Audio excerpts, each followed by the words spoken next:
This is my main code for homework 11.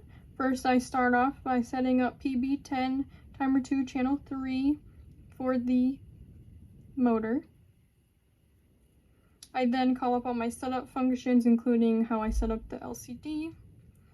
I then print a motors running on line 1 of the LCD, and then I set up the ADC using PC2. And then down here, in the while loop, I take the raw value, analog value, and convert it into a digital 3.3 volts or whatever the potentiometer is reading. And then this is where I correlate it to the duty cycle. I take our voltage reading, which could be anywhere from 0 to 3.3 volts, divide it by 3.3, and multiply by 1,000 because we need a bigger number so the motor will get running. And then multiply that by AR plus 1.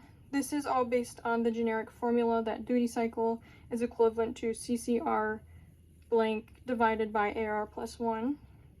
And then I was unable to get this duty cycle value to print out on the LCD, but just to show you that I understood the concept and was able to get the motor duty cycle changed based on the potentiometer, I'm going to print off the duty cycle value in the print window on CuliaVision.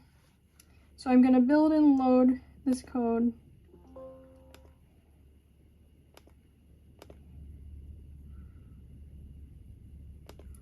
Alright, as we can see over here, I was able to get the motors running to come up on the LCD, and the motor is going right now. And if I change the potentiometer, I slowed it down, I'm going to speed it back up. And if we look over here, I'm printing off that duty cycle value. So right now it's pretty high, motor's running pretty high. And if I take it down, the motor about shuts off.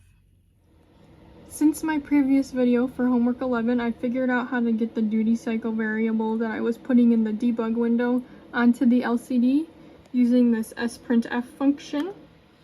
And let me build and load this. Alright, we're gonna run it, and we can now see that variable on the LCD, and it will change based on the potentiometer.